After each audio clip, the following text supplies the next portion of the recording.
Hey everybody, welcome to T-Roy Cooks. Appreciate you joining us for another Thursday chatting with Troy. If this is your first time, this is where I answer viewer questions.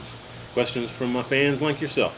If you've got a question for me, just ask it down in the comment section below this video.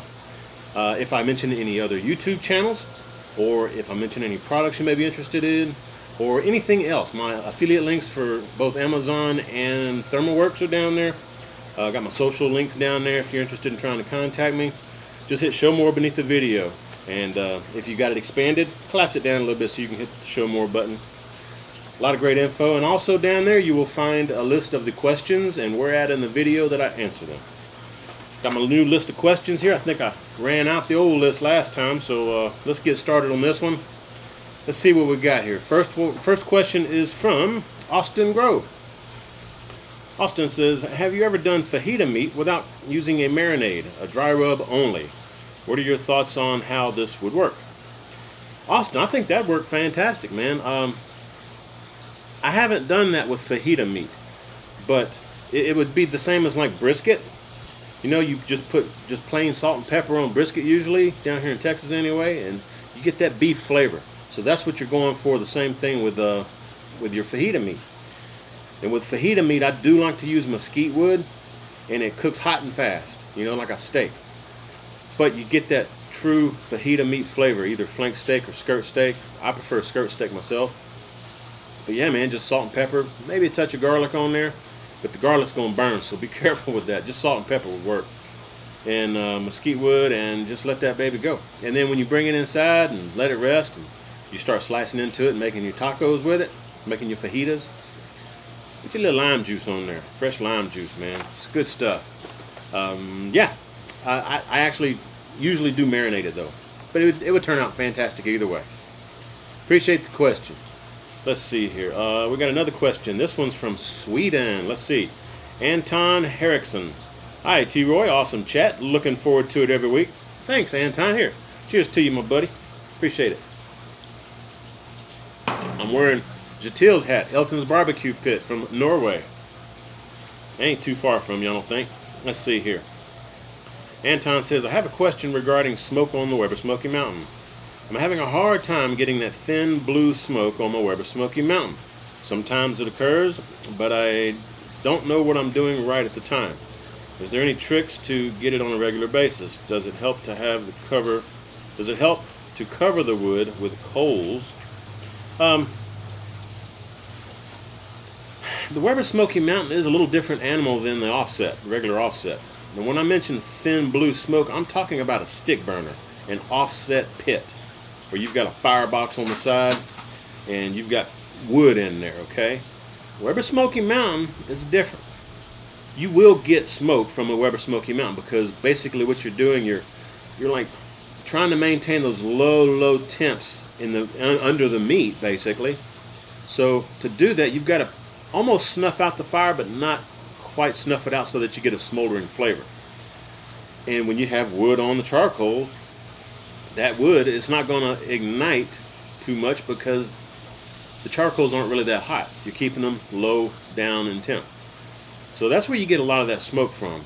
And usually what I do, I will go ahead and fire up my coals, you know, and do the minion method where I've got, you know, just plain charcoal, not lit, already in my Weber Smoky Mountain base, with a hole in the center of it, and I'll light my charcoal briquettes with chimney starter, and then once they're ashy, I'll put them into the center of those other bricks that form a ring around the center. Let those go, and once, you know, after about 5 or 10 minutes, it doesn't take long because the chimney's already got most of them going. But that's the minion method. They start at the middle and work their way out to the edges. So that's the minion method for the Weber Smoky Mountain. That's my preferred method of using charcoal in it. But once I dump that charcoal in there and the fire's going, you know, I'll cover it up, and at that point I'll put the grill grates in there and let them heat up for maybe 10-15 minutes, and then I'll scrub them down real good. And then right before I put the meat on, or just right when I put the meat on, that's when I add my wood chunks, about fist-sized chunks. And I found that if you use more than 3, you're pushing it. You're not gonna, I mean, you're gonna make your meat bitter, at least on my 22.5-inch Weber Smoky Mountain. I think that's a 57 centimeter if I'm not mistaken, over in the UK. But anyway, I usually use 2. All right. If it's a heavier wood like a hickory or a mesquite, definitely use 2. With pecan and oak, you can get by with 3 chunks. If you're using a fruit wood, you may need 4 chunks, but I would try 3 first. I mean, when I first got my Weber Smoky Mountain, I would over smoke my meat, and you may be putting too much wood on there, or maybe you're closing your damper so much that the wood is just really smoldering. And what I found is that once I add the wood and put the meat on there and everything, when you put meat on, it's actually going to drop the temp in the Weber Smoky Mountain temporarily, and it's got to recover. During that period, it may be half an hour or so, 45 minutes. But during that first 30, 45 minutes after you put the meat on and with the charcoals going and the wood on there, it's going to smoke pretty heavy. I mean, I even got sometimes some smoke billowing up so much it's coming out of my lid where the lid attaches to the midsection. So it's got some leakage there. But after everything comes to equilibrium inside that cooking chamber, and you've got good airflow coming in from the bottom, and the Weber Smoky Mountain starts doing its thing, you should get a lighter colored smoke. It's not going to be a thick white smoke anymore. You could, depending on wind conditions and stuff, or weather. But for the most part, that initial 30 to 45 minutes is when you get the billowing white smoke, and then after that it thins out a little bit. It's still not going to be the blue smoke that you get from offset though. So just do your thing. Try not to over smoke your meat, because that's going to make it bitter. But that's probably what you're experiencing. You're not going to get that thin blue smoke from your Weber Smoky Mountain. If it is, it's going to be towards the end of the cook, when the cook's been going for 4 to 6 hours. Then you may stop seeing smoke, and you still have heat. That's my findings anyway. So I hope that helps, Anton. Wolfgang Hood, my buddy Doc. What's up, Doc? Cheers to you, my friend.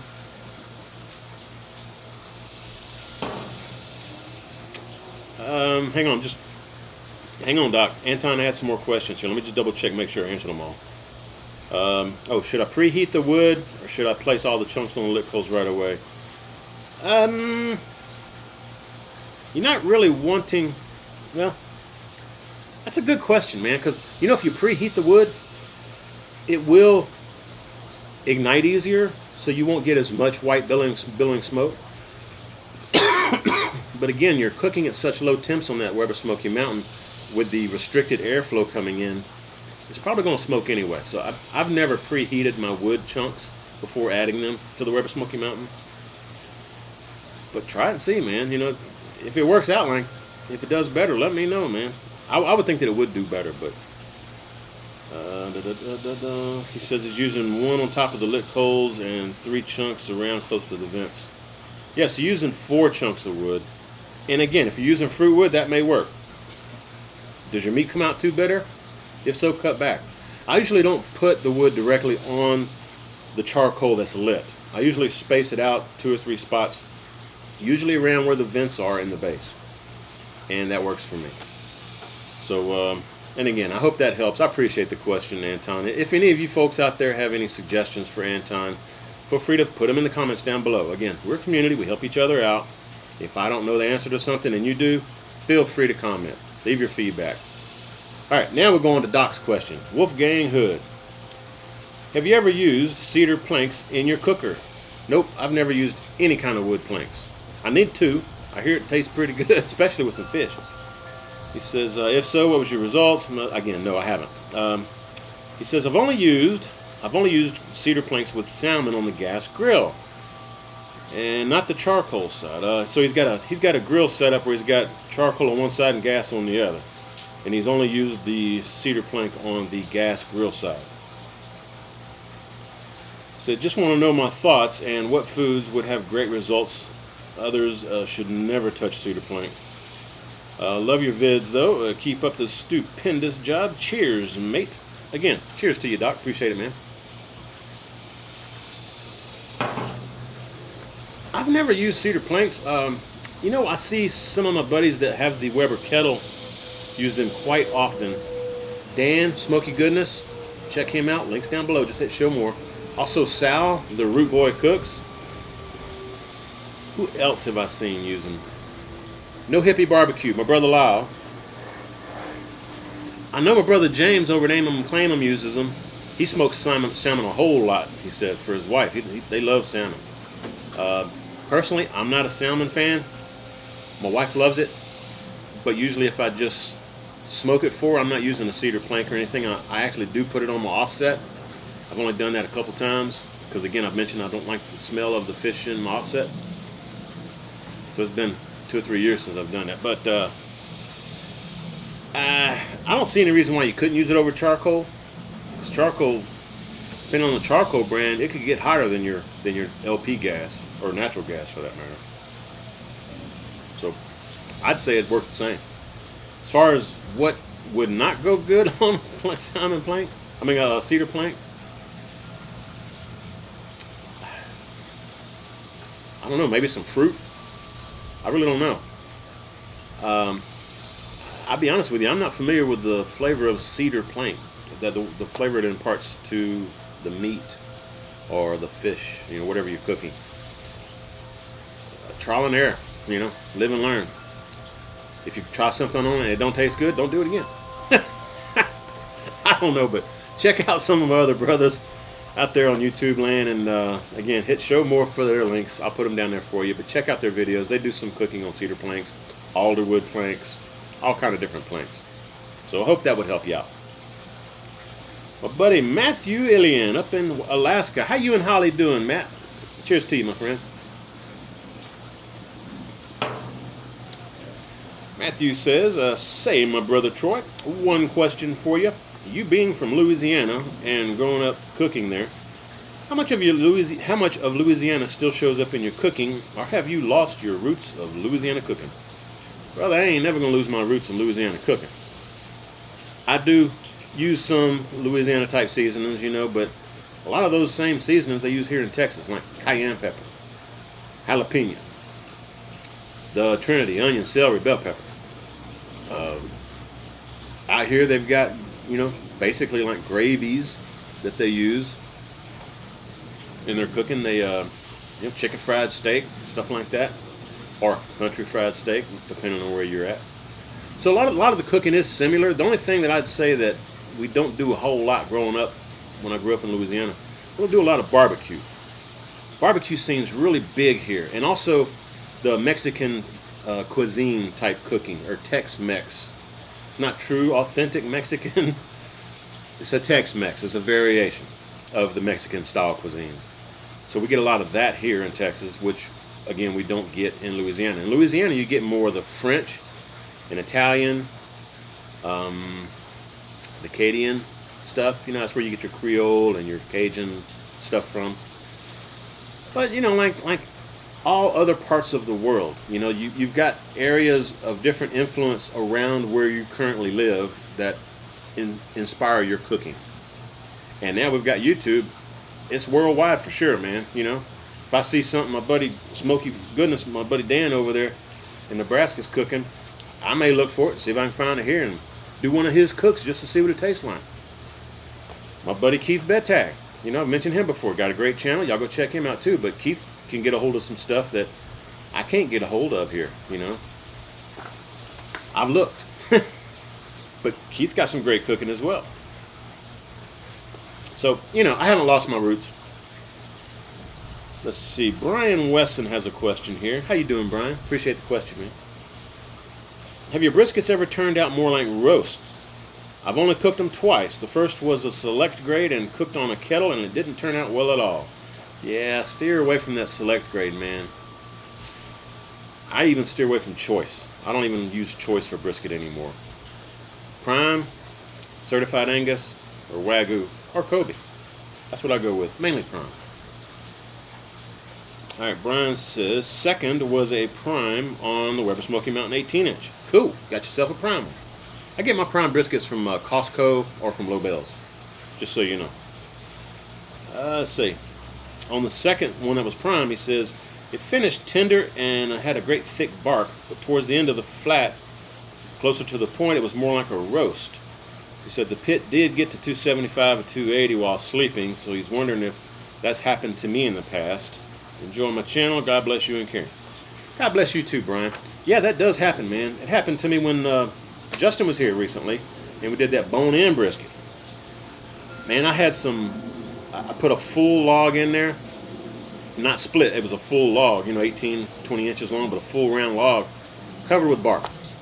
Pop that baby in there, and it took forever for that fire to burn through that bark, man. I was getting all kind of billowing white smoke. I had to keep my firebox door open to keep from getting too much bitter smoke on the meat, because that smoke from that bark is pretty bitter, man.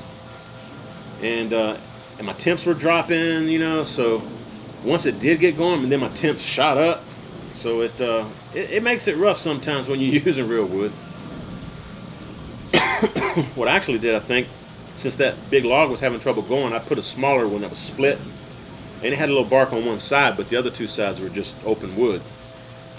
So that kind of got the fire going, and once the fire is going, once the wood's on fire, you get that white smoke pushing through there, because you get airflow a lot better, and then you start getting that thin blue smoke again. But yeah, I remember cooking when I very first started cooking. I did some select and some choice briskets, and they would kind of come out like a roast. They'd be pretty tough. I mean, I would almost want to take them and put them on a slicing machine, a slicer. Just make some roast beef sandwiches real thin, or a Philadelphia, what do you call those sandwiches up in Philly, man? I can't remember. Philly cheesesteak. About what it's good for, man. But no, since I've started using prime, I really don't have that issue with the prime. If it's coming out like a roast, I'd say maybe you undercooked it. Maybe you needed to bring it up a little bit. And each piece of meat's different, so you can't use the same method or the same length of time of cooking for the next brisket you cook. You got to judge each one differently as it's cooking, which makes it kind of fun for me. I like that. But just probe it until the probe goes through like room temperature butter. Alright, when it does that, your brisket is done. And you may find that the flat may get done after the point. That's happened to me. Happened to me on that bone-in brisket. That point was really done. And then when we finally decided to pull it, that flat was only reading like 195 or 196. I was like, man, it's going to rest for like 8 or 10 hours in foil. It's going to be fine. Brought it in. It tasted fine, but it overcooked. So just live and learn. Have fun with it. Enjoy the meat. It's good stuff, but yeah, stick with prime or better for brisket. Appreciate the question, Brian. Thank you very much, man. Johnny Meatballs Barbecue. How you doing, Johnny? Where you at, boy? He's up in the New York area, I believe, if I remember correctly. Yeah, Johnny sent me some stuffed olives and some pickles. Horseradish pickles, man. Whew! They've got some kick to it. I appreciate that, Johnny. Hello to all of you out there, your family and everything. Appreciate your support, man. All right, Johnny says, hey, T-Roy, what would be better? What would be a better knife to trim with, a boning knife or a filleting knife? And what size would you use? I'd say, I'm guessing you're talking about trimming a brisket or something like that. A filleted knife would probably actually work better, but I don't have one. But yeah, a fillet knife would probably work better. And as far as the size, maybe pretty long. Say 8, 10 inch, 12 inch, maybe pushing it. I wouldn't go more than 10 inch probably. Because usually if you're using a filleting knife to trim off the fat cap on a brisket, for instance, you're not trimming big, long, wide sections at a time. You're kind of trimming little 3-inch sections maybe. So you don't need a really long blade on it. Now, when it comes to carving the brisket up after it's done, then yeah, I'd say some type of like a thicker metal blade knife would work. That's what I would use. Let's see, I think you had another question here. Oh, is there a brand that you prefer, or is any kind good enough? Thanks again. Your regular brands you find in your local, grocery stores would probably work. Don't know how long they last, how good the handles will stay on them, stuff like that. But they'll do a pretty good job for you for several years or so at least. What I like in fact, I'm trying to build up my collection of knives, as I'm sure you've seen. I like Wusthof knives myself, and I can get them at Sur La Table here in Austin, or just order them off of Amazon. But I really do like the Wusthof knives. They have different classes of them, and I get the better grade. You know, they've got the cheaper grade, then the next grade, and then like a professional grade. I think I get the mid grade. I've always had good luck with them. They hold a sharp edge for a really long time, unless you're carving in bone or something. But that'd be my preference, man. Appreciate the question, Johnny. Hope you and the family doing well, man. Next question from Smoking Sportsters. How you doing, man? I don't believe I've recognized you asking a question before, so cheers to you. I appreciate the question. Let's see what you got for me. It says, cheers, Troy. Ha! Cheers to you. Have you considered doing an injected versus non-injected pork butt cook on the offset? Thanks for the great videos, and cheers from Arizona. Man, you know, I was just thinking about that earlier today, in fact. Yes. I was definitely thinking about doing that. I think that'd be a great experiment to see which one will come out better, what the differences are with I mean, because pork butt itself, you don't really have to inject it because it's got so much fat inside and marbling and stuff. But it would add more flavor if you inject, for sure. So that'd be a good test, man. I appreciate the suggestion, and I will definitely be doing that, okay? Cheers. Let's see what Johnny Sosa's got for me here. I can get my liquor working here. All right. Johnny Sosa says, T-Roy, really enjoy your channel. I got a question for you. Hit me, Johnny. I bought an offset smoker at Academy, and I noticed that you have a Yoder Wichita smoker. Does it make a difference between the Yoder and the less expensive smoker like mine as for cooking time? Thanks for the info, and cheers. I would say as long as you're maintaining a proper temp throughout the cook, you're not going to have a longer cooking time because of a cheaper grade smoker. What will happen though is you're going to spend more fuel.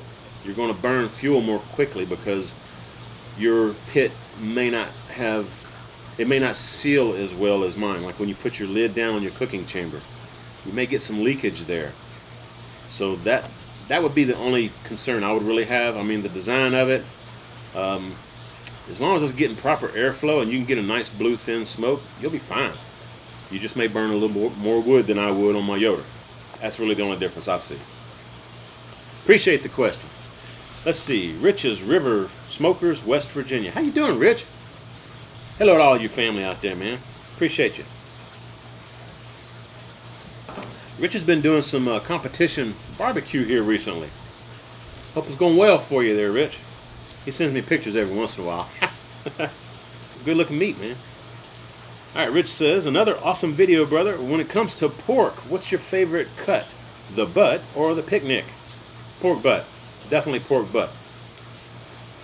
For Easter, we'll go the picnic shoulder, but pork butt is usually what I like, man. I like it because you can shred it up and do pulled pork with it.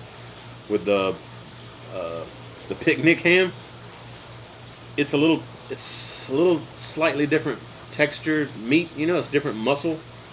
And you have to slice it. You know, which isn't a bad thing if you want to make some sandwiches and stuff, or po' boys.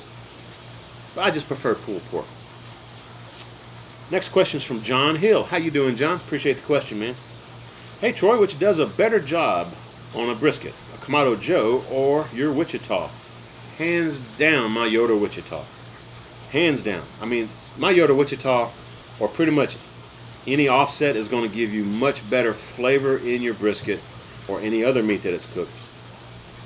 Give you much better flavor because you're using real wood instead of like a lump charcoal or charcoal briquettes, which you're adding wood chunks to. Using real wood is definitely the way to go if you can do it, man. But if you don't have an offset, then yeah, the Kamado or the Weber Smoky Mountain would be perfect.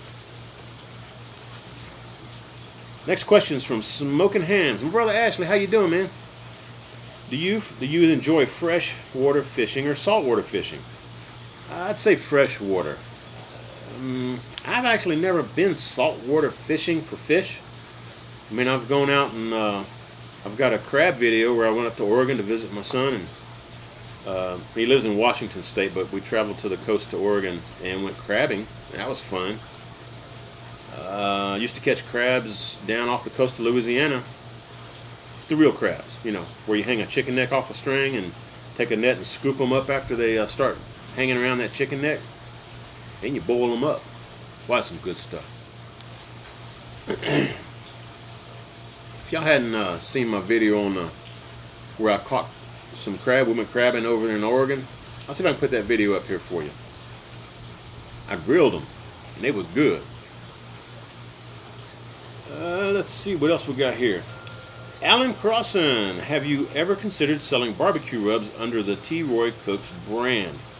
Yep, I'm working on that, Alan. I haven't actually started yet because I got things going on right now since I'm newly retired and getting settled in. But yes, definitely want to do some rubs. I've got a lot of requests for them, so when I do have some available, I'll let you fine folks know about it. Appreciate the request. Holler Nation asks, he says, love your Q&A sessions, T-Roy. Thanks, man. I appreciate it. He says, can you do a water pan versus no water pan smoke out on the Weber Smoky Mountain and settle this once and for all? Curious if the sand in the water pan produces the same results as water in the water pan. Thank you. Man, that would be a fantastic cook. I'll tell you what, I'll see if I can do. I've only got one Weber Smoky Mountain, but I'll see if my brother James, he's got like 3 or 4 Weber Smoky Mountains. I'll see if he can bring one of his up here, and we can do that test. In fact, I think I'm gonna hook up with him pretty soon here. Yeah, I think so. I think I may be able to do that pretty quick for you here. So I appreciate the suggestion, Holler Nation. Appreciate it. Let's see. Charles Mosley. Charles, you've been around a long time, man. Cheers to you, brother. I mean, he's been watching my channel for a long time. Says, cheers, brother Troy. Cheers to you. Ha! Another one. Charles says, my question is, what's your take on smokehouses? Man, I love smokehouses. My granddad on my dad's side used to have a smokehouse. They'd smoke all their own sausages and jerkies and stuff like that, and their meats. Man. Yeah, I never got to eat any of it, but I remember my dad talking about how good it was. Yep. Man, I love that smell too. Wafting through the air. It's like when I have my offset fired up, but even more of a smoky smell. It's like walking into a barbecue restaurant, man. One that's been there 100 years. He says, have you ever considered owning one, or do you already own one? No, I don't really have space for it, and I don't really, if I had one, I wouldn't use it a whole lot because I've got my offset. But that'd be one way to smoke some meat for sure, man. He says, I see a lot of them in the rural areas of New York, and man, driving by these is a pleasure because of the smoke smells so good. I'm with you. You don't see them a whole lot around anymore, though, but every once in a while, like you say, in the rural areas, yeah, you'll smell that smoke just wafting through the air. If you got your windows down, or even if you got your AC going, it's venting from the outside air coming in. That's a good smell, man. I swear I drive my neighbors nuts when I fire up my Yoder Wichita. It's good stuff, but yeah, man, mostly rural areas. You wouldn't find that too often out in the city. Next question is from Martin Flores. Martin, you've been around a long time too, man. Appreciate the support. He says, can you use butcher paper for wrapping a brisket in a ceramic cooker? Yeah, sure can. It's not going to hurt anything. I mean, same as you see me do it on my Yoder Wichita. Yeah, it would definitely work on the Kamado, and I probably need to do that. Because when I did that brisket wrap test, I actually used too much butcher paper. So I need to try that test again, just on one brisket, wrapping it in butcher paper. And I'll consider doing it on the Kamado for you this time. So we'll see how that turns out.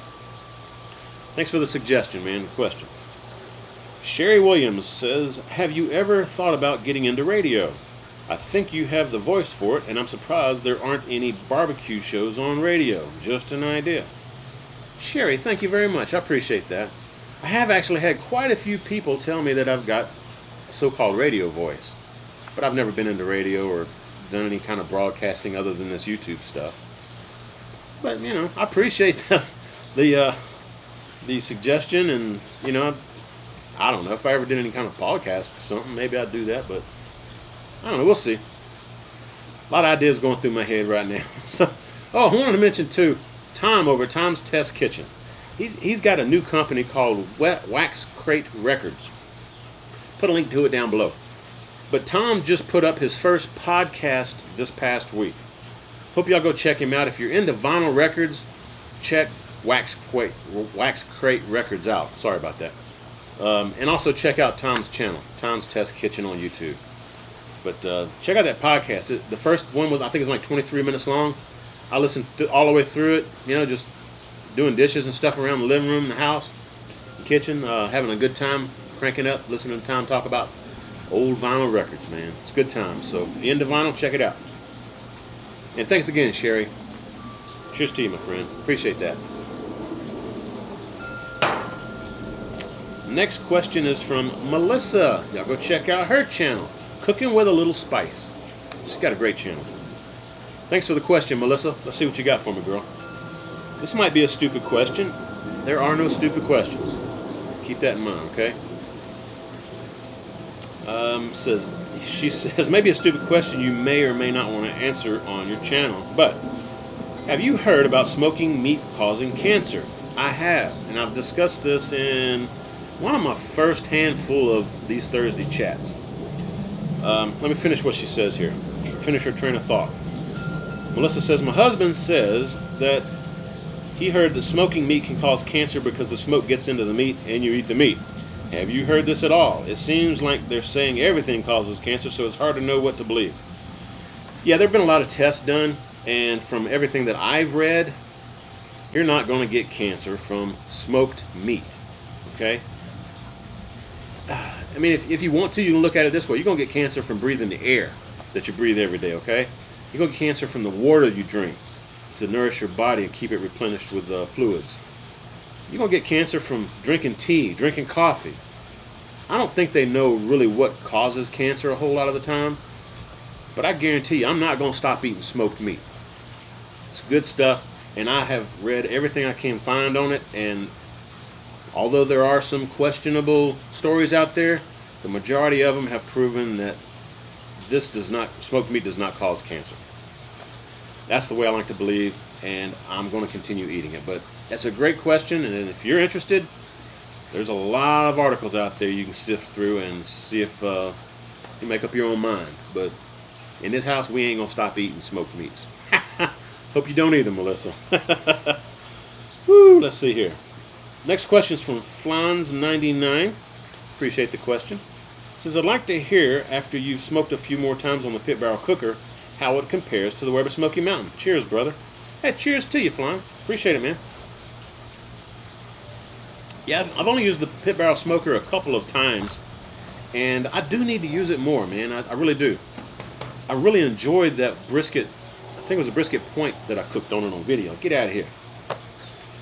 So I'll do that. I'll do some more cooks on that. I need to use my Kamado, which I haven't used in a while. I need to use my Weber Smoky Mountain. I need to use the Weber Smoky Mountain without the rotisserie. That's what I meant. I need to use the pit barrel cooker. And I just uploaded a video earlier this week using the flip-flop grill, which, folks, if you're into camping, you know, and you want just a portable charcoal grill, check out that flip-flop grill. I put a link to where you can find it in the description of that video, and I'll put that video link up here for you.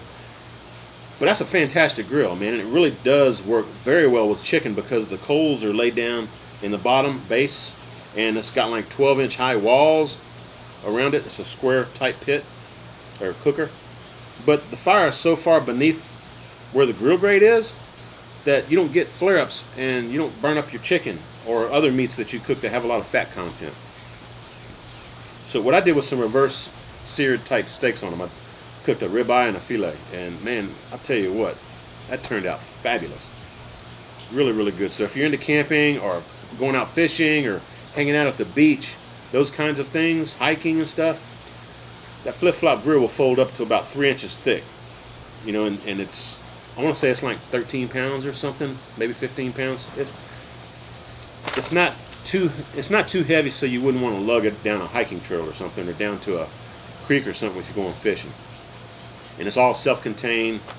Really good. Anyway, y'all check it out. Enough about that. I've got all my questions here that I've done. I'm gonna save some more for next time. No telling how long this video is. I've been making some longer videos lately. Trying to get caught up though. I think I'm starting to get caught up.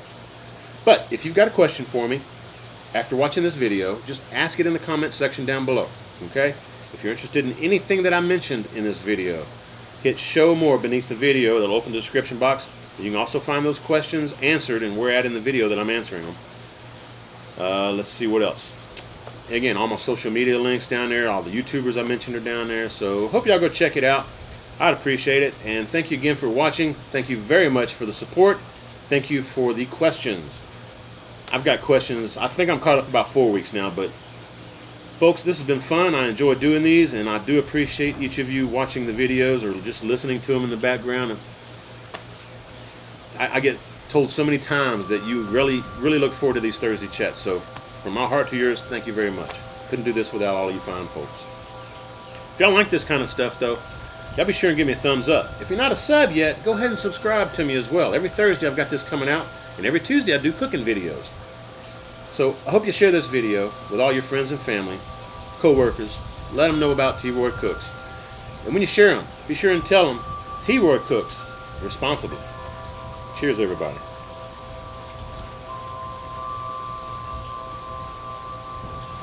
Good times.